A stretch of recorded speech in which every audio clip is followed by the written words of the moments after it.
no. So be share TV and for YouTube. Koje Ghana. I'm on the kind of and so man, I'm feeling it. Na brown crew. So I am a man friend. Ghana TV, we stand for the truth. Am I a sumo? Yes, Mama, right. And you may yakin cancer. You be my sister Paulina and a day after. You may yakin cancer. You be free.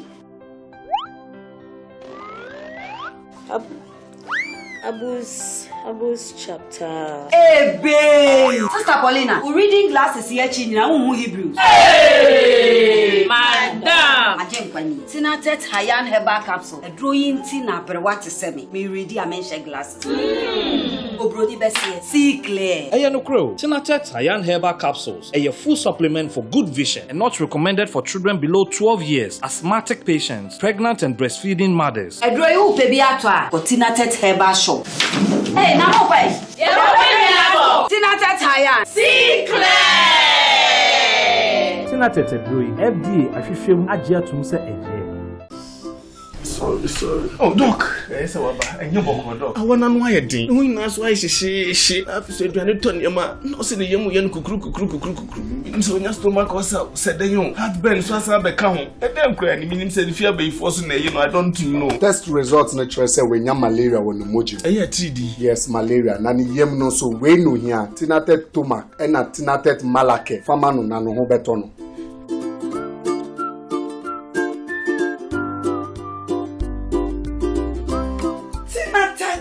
Malake, anything at a tumac.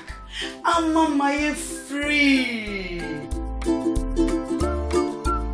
Tina Tet Malake, Eyama Ubia Wenya malaria fever, and a Tina Tet Tomac mixture, Eyama Ubia Wenya indigestion. Yen Shishomo Wenya malaria and Sana Wafa Edri. Not recommended for children below 12 years. Pregnant or lactating mothers should consult a doctor.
kɛseɛ bi ɛna ɛwɔ fia ɛnɛ ɛno nti no ansa na me introduce no ɛwɔ sɛ me kɔfa nkrato kakra ɛba me ba na me introduce no dia emu ɔden ye ba betwetwe enkomo unu sɛ me da asɔfo anase di for de efiri sɛ ɛya na ɔmo kansɛm a emu oduru yie ɛma yɛ nyina yɛ de bi ɛbɔ yɛ bra na me ka to sɛ you should glitz and glow ɛno pɛ ni nko a me kanfo ama wo sɛ wo pɛ nko a bɛsra ama wo skin ayɛ fɛ wo pɛ nko a bɛsra ama wankasa anam ho a obi bɛka sɛ ei na nku bɛ na wo sra ei sister wo shine papa sister wo glow papa na ɛyɛ glitz and glow ɛnkɔto nkubo ni bia ɛnkɔsre nko a 3 days wo bɛyɛ kɔ anapa nansa na wayɛ sɛ de ya toton Debbie sra glitz and glow eno pe na me kanfo ama ene se wo pedro papa so anoma eye o se sika herbal ana setinatet herbal se nrom yenu eye kama o se sika de wo betwe wafu aye kama ewo ahaban so ahaban no de ye onfa abafi mfidie bi nhyehyɛ wo mu Debbie we de haban ya haban ya ena obeyisu organic ankasa ena mesan so aka kyerɛ sɛ tinatet de ono ne de ɔyɛ ne sɛ no nindro na ena be no ma ebe bo tinatet benike tinatet herbal tinatet ayane de keke ka ho se na wa wuni ma de bia me bo hu de road tobi benim se wo tobi nom de bia amesan so aka kyerɛ sɛ enjeja ho eni aduane bone e ma wo mmeyare nwu tebi bo modern say wo bedi organic foods na ye ka organic foods a eye Genel organic foods na me kanfo ama enawie Genel organic foods omo Tom Brown omo konkonte omo fufuo omo abenkwan omo prekese powder sobolo powder moringa powder ginger powder just any man do so shito spices everything ubenye bi e wo Genel organic foods na aye kama be so wo patare papa pam dia aye jemfi owusu a na obeboa ma wa pamatare kama onsusun wo de fa measurement na sene no so wo Ghana so wo abrochi obepam de fe ama kama fa ne na ma wo screen so me san so aka cho say but hu modern ase wo say wo ye wedding so we'll plan it for a birthday party. Any event I will plan it there. A castle, I mean, Takwa Van Dam and Obebuau. Ama events. I come or a wedding planner or an event planner. And into friend or baby biama or decoration BBA. She's very, very good. Make her sure say a Gabwood Ventures so supra not warm up. Gabwood and obey one name kunya one pa kitchen. Just a BBA Gabwood Bayama or bay your closet amount. Would have shown picture no internet so a picture with me where MFA one on your friend say abrochra befi ankasa ente dan na no Jama Gabwood Ventures we won say yes Gabwood there wo ye kama wo be ye fine na wo be jimi edi eno nti no enko ba bia abra me twa me ho na kofa me guest e de na ba studio a twa me kwaba Surprise!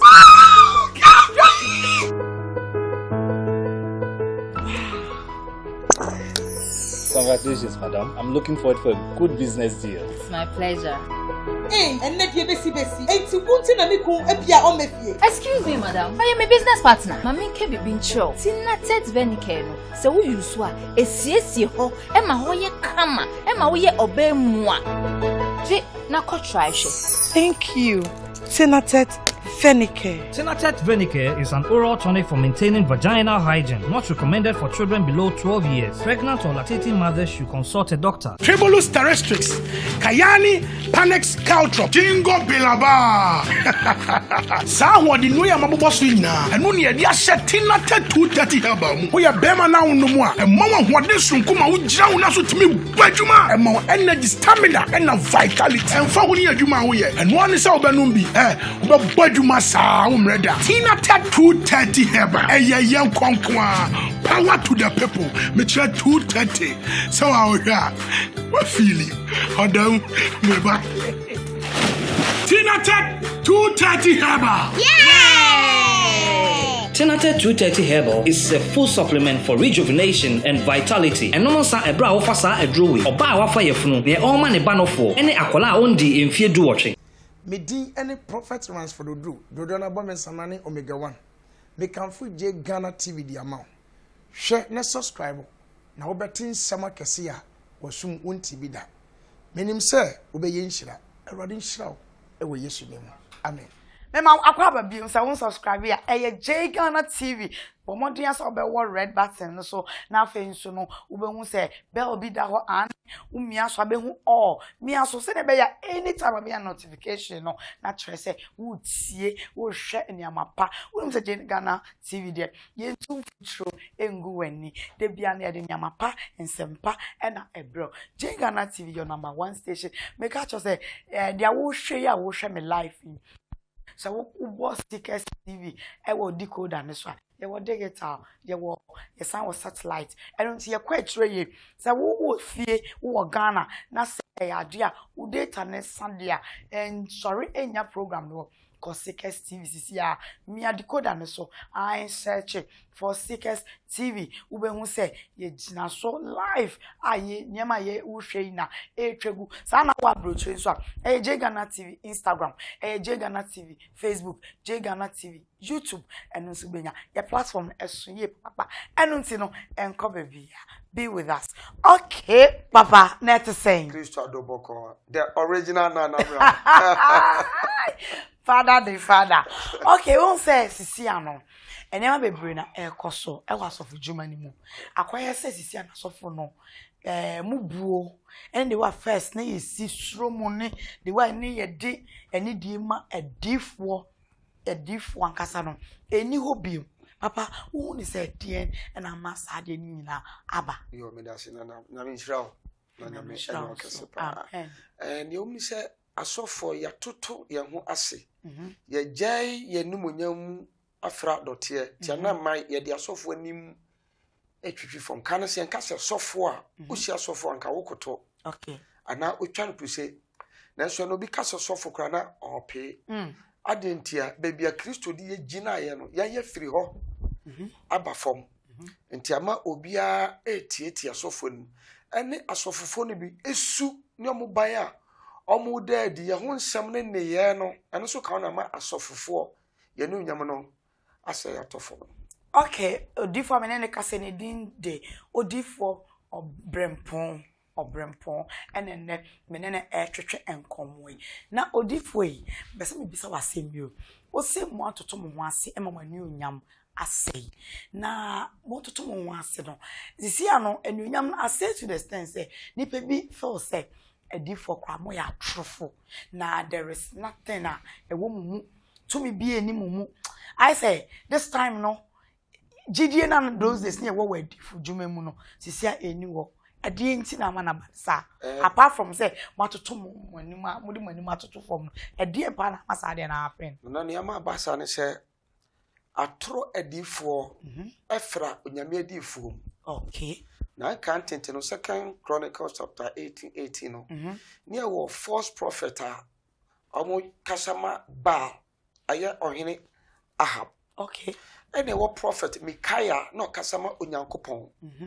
Nti atredifo no wo ho Kristo so ba na o se atredifo bebe wiemremu ade bi na hyankom nanso mensuma wo mo nti atredifo na be fra nyame adifo no ama se no kore no yehu ana atredifo no so no wo manu adene ana wo mani nso adene so omo the force vim ehuna ana yom niema nti ama atredifo no afra nyame adifo no na so wo manu ya din no nti ama nyame adifo na no eya ba fom a chei atro adifo no na say ya so para ni muntiantem woni mahurura untiatia wa sorry ma unhurura fom ehu ntom so a wonka ho sana eya ye so kanye sana wo say ye na mo atro adifo no sita o manu adine ani vigo a omu yusu nti ama nyame adifo no eye abafom ba no kura ni she onyame adifo ewo ho. Okay. Na ebi wo amanim na minim bi. Okay. Nyame adifo wonimu bi minim bi ebi mu wo man nyame adifo. Okay. Okay papa na nyame som na nkasa no wure mu no wure nyame som na cheyi ana mi wure nyame som no 18 to 20 years ni. Hey.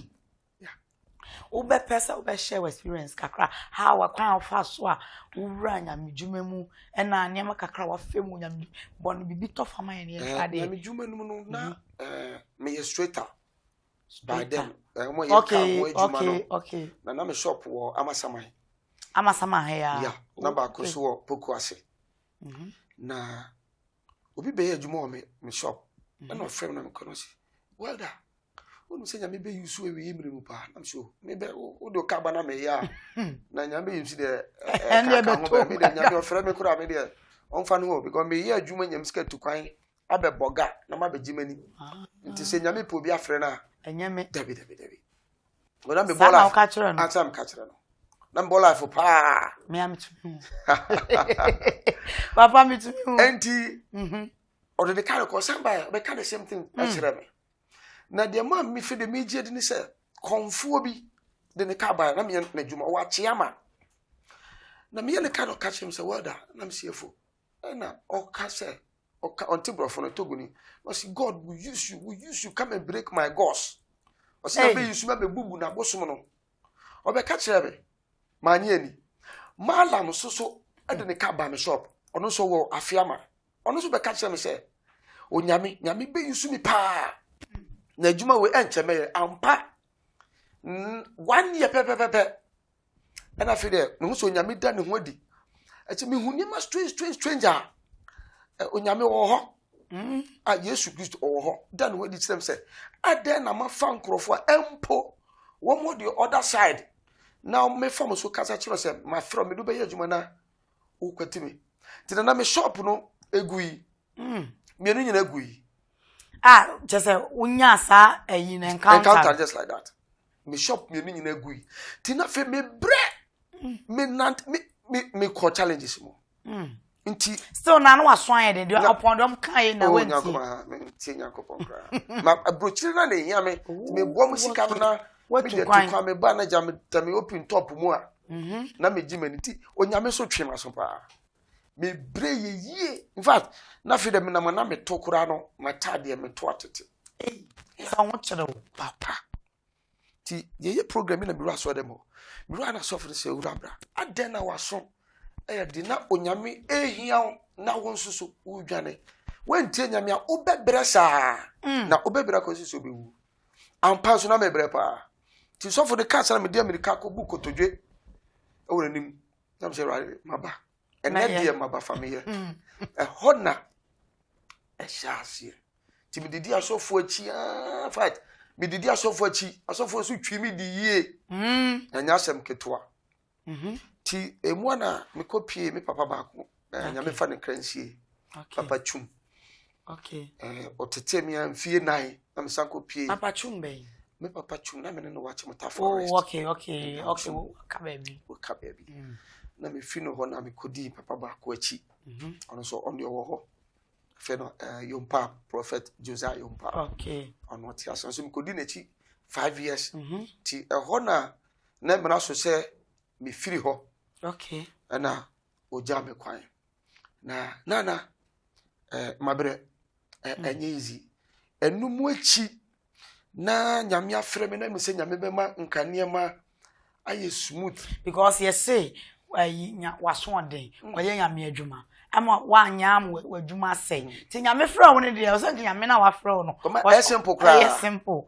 na anya simple ta afi no de me be fa esere so let's say first one kwa de no ye asotwe de afi na o de me be nante na obi a mesi nyame se memra na maba na fi de obe my command me na baby amete etu me na mesi samina na mete la pass chantan na yeyi me ne megu abonti na menya baby fa me nema engu na me foam me koto chine bola na me di efiru aka 3 months na efiru do yiri agi abrante wagi me TV na oteso na me hu baby amede me nema efa enti obi onim bia wo La Paz New Market edi madansie me ja La Paz Cosmos Park so a bompai 1.5 years yeah tina odan me ni baby da edu anwumira na dwa me nam sa unya yanka ade achi enti na me crofobia fried rice so St. Teresa's those days McDonald's before we do St. Teresa's ramp no so yeah I hope na me kotwitwa spring onion na ya tiamu ni bi ama me di na manante firi ho abachanta me do na mo no atwe me ho de aka ne yensuo te me numu nsuo de na me dwo so na me ni baby da me shirt back 4 years shirt yeah shirt back shirt na ye green me share me dane ash aha aye J Ghana TV we stand for the truth onu afi no wo hwe ya bomodi aso be subscribe to J Ghana TV what ma say na wo adom man so say na be ya anytime the video beto obi a wo benye bi ahwe make a cho say glitter and glow there srebi what say na my ffff me blink ya eye glit and glue na afensu gene organic foods no dibi na ebe poa de mu odin was so for brempon ene ye ne no edi nkomwe na nsema wo ka no mabubu shirt green for 4 years me share for 4 years it's now we see the nsi na wo share say na wo see I wash and wear you have me see na me sha you have 5 days na me see because who present the baby there better tepo me share singlet 2 years singlet no emu tutu say na ya tutu etuo atuatuam me share shoe back 6 years shoe no bishop bi na de mame da me nya shoe no na shoe na me de ye me sum ye da so me nya shoe foforo aw me share 6 years shoe ni da so da ho aw enti se me kofa we bi sha na ma hwe eno ma kai baby awrade eyi me firi aw enti na ba ne say na reho se ba kono se me do aso dem na ohyese ne humio na almost sere me really so for one shirt in the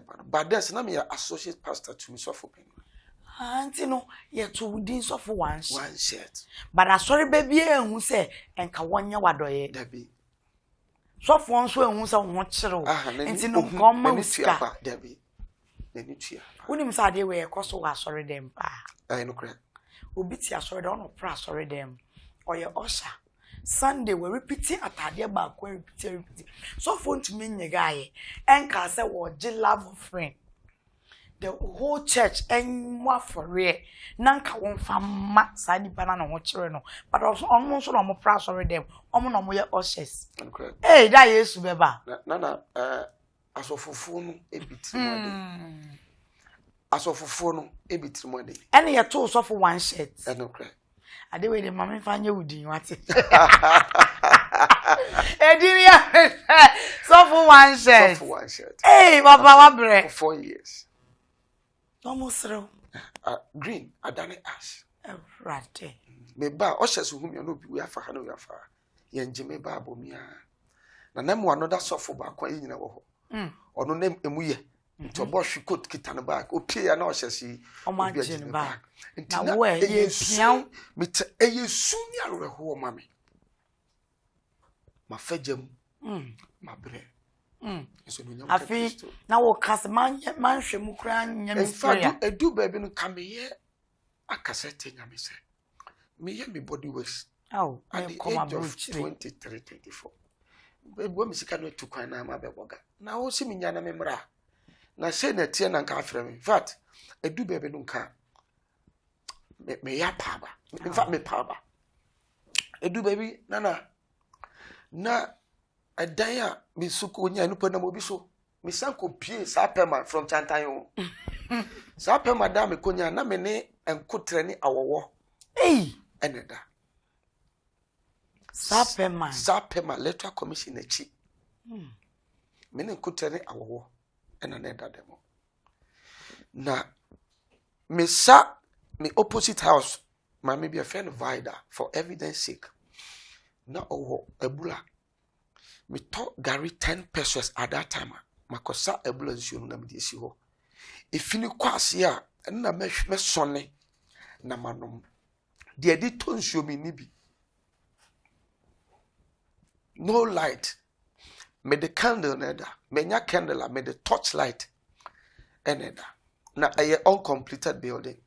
Na baby ana me fie no efie no obi ani ho me nko na me wo akiri esum na abraho samba ko no se makoya asori aba Nana na ekomo de me hu se me nsono no ehwa na mani subre me na mafa one toto driver bi fila pass ni na di nkomo pen ti exchange number de esan Kenya me hu se onyankopon oyonyame eno no se me da ho ekomo de me na bo nine me tumi nkata mani me hu so me bre ekom bi wo wetumi di wa ma age ho my god Nana ehwa na me phone bell phone kwa no me ntumi emfa banshini bi me pikia na driver esofo emi obratete na when I'm sure mufi no say me wo se tobu to bobi ma ho bra sister se beye be so yin pa eno afie be mienu na me nante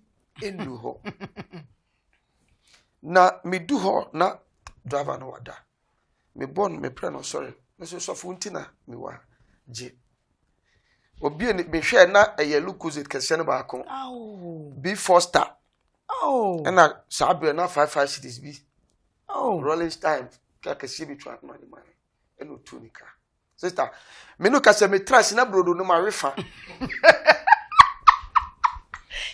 rade are ho sayesere papa me shanda 1 minute na before ta no ma refa ubere abubu nukoze na to ina to akene say nukoze ma we energy me see papa no nyame pofo 1 hour na mete na metumi sore what's enya kakra hye wo na me didi we naja me tumi atumi na mabre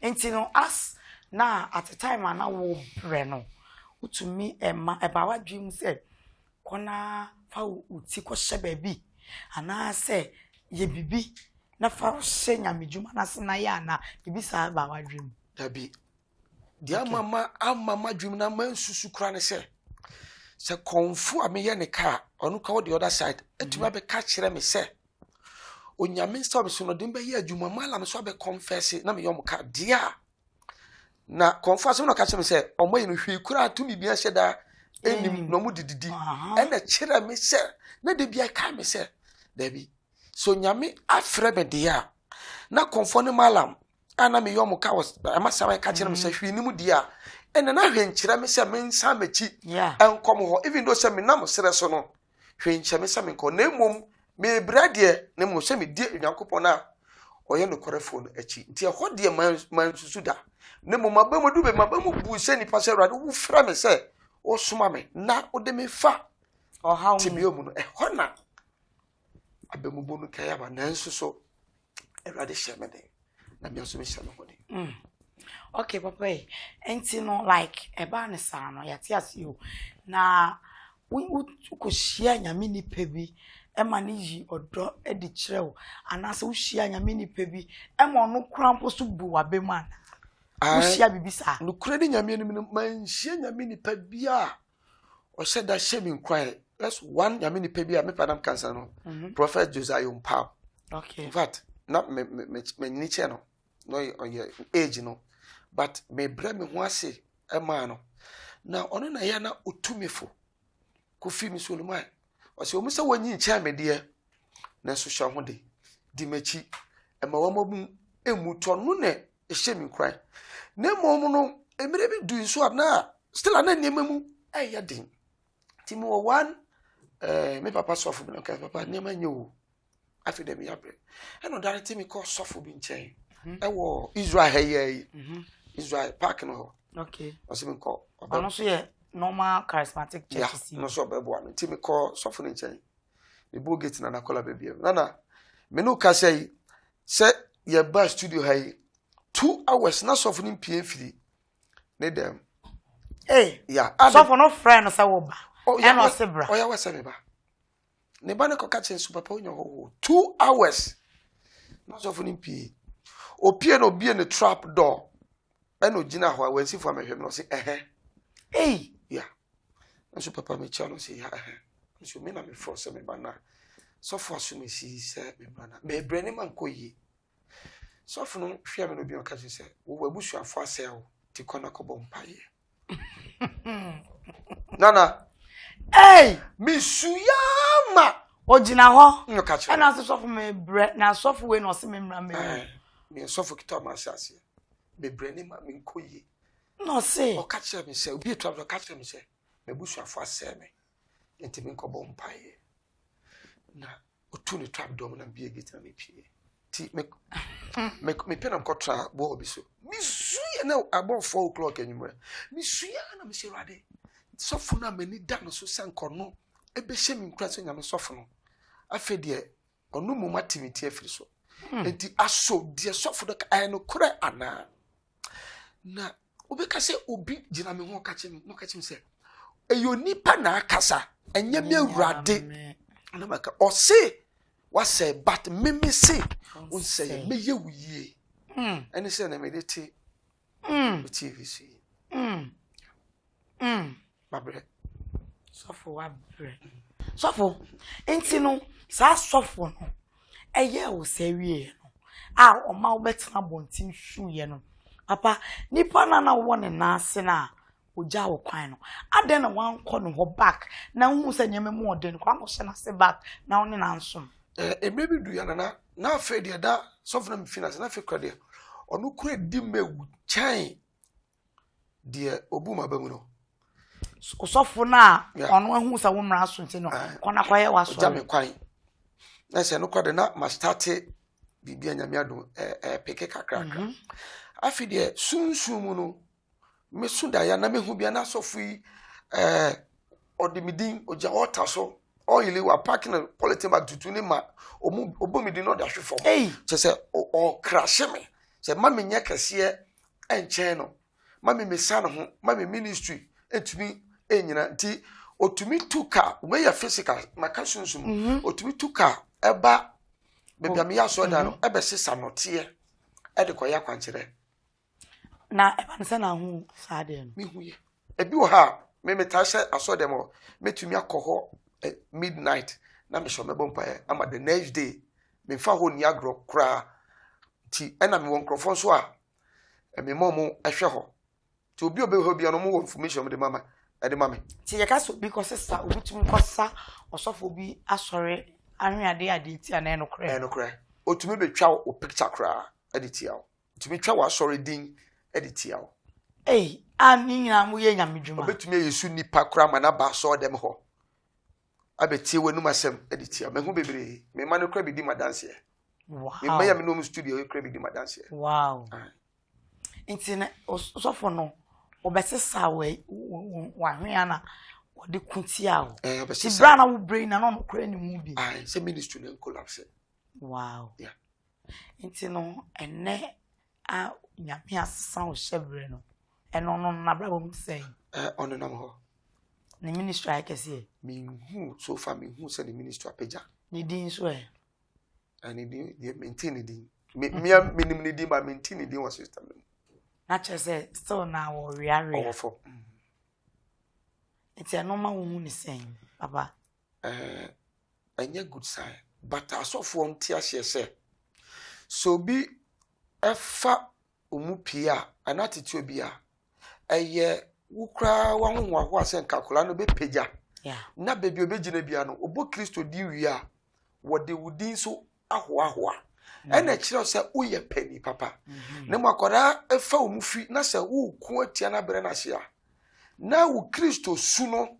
eye achia pani bi ohwe mi so pani bi antia hye se enam obi so na opejae te benam osu na bofra bi so apeja obi kwa ba be peja asene se opeja emane nya wo ya eni ahoya ensori ntia enkuntia se si Kristo na afrede a eno se de Kristo su no edi na nya ahoya ne anytime no na ya ye a selfish interest any greediness which emwa Christian so ejuma na ye se Christ na afrede a eno so hu se atemu obi wo ho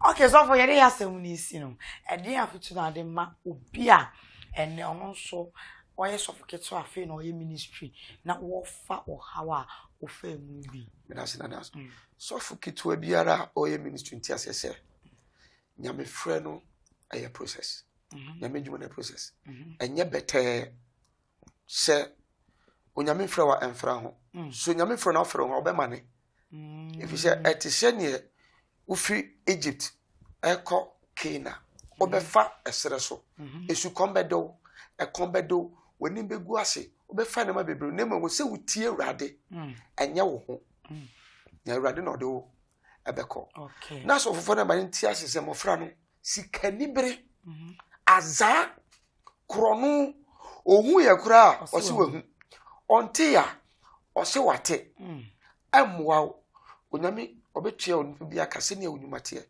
ti nyame afra ode ya ne fa nyame asem enante fa nyame akwan so fa nyame asem bobra na eno ena wasofudie no ebewie peo na dachi suma na Awurade suma no eso banfa so amapa no Kristo na emu nhira no wanyadi na emu nhira no wanya papa fa number 2 na kire we kire akwan me pato apostle and brimponi me da for my friend Praise God Ministries International yewo alaji parliament pub ultra parliament pub building ni boho kakraka bo some signboard boho Praise God Ministries International apostle and brimpon my number is 0544 911 228 0544 911 228 okay apostle prophet and then edin komwe enu nti no the number and the screen so no bomodin ase obefre no na hwehwe na sorry echira kwai. One thing I know about this man of God is obompaye odimpaye wonompaye everything he does is prayers na wuhia nyame nipa wonfa empire boni agro wonfa onyame asemu ni agro na wowi o sande akwanche mu ode peso a na chese adwuma no asi enu nti odi for brempon de ni mudu misro bomodin ase obefollow no na wa friend no Ghana TV, you know we stand for the truth as always. And no nti no bomodi asa be subscribe, obe like it, na wa share video.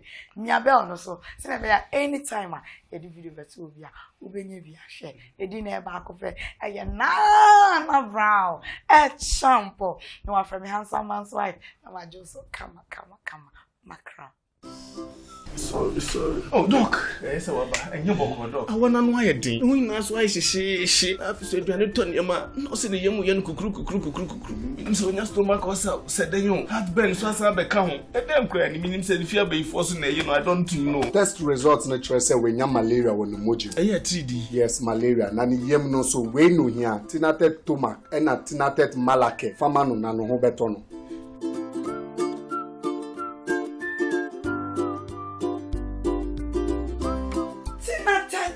Malake, anything at Tumac. I'm my free. Tinatet malake eyema obi a wanya malaria fever ena tinatet tomac mixture eyema obi a wanya indigestion yenhwehwemu hu so wanya malaria ansa na wafa adroi. Not recommended for children below 12 years. Pregnant or lactating mothers should consult a doctor. Ema yesumo merade enumre yakin kansem no yebe ma sister Paulina ene de yafro. Enumre yakin kansem no yebe fa free. Abus chapter. Hey, babe! Sister Paulina, we're reading glasses here, China, Hebrews. Hey, madam! Tinatet Hayan Herbal Capsule. A drawing Tina, but what to send me ready, I mention glasses. Obroni Bessie, see clear. Ayano Crow, Tinatet Hayan Herbal Capsules, a full supplement for good vision and not recommended for children below 12 years, asthmatic patients, pregnant and breastfeeding mothers. A draw baby atwa, or Tinatet Herbal Shop. Hey, now wait. Tinatet Hayan, see clear. Tinatet Edroi, FDA, Ashishim, Ajia Tumse,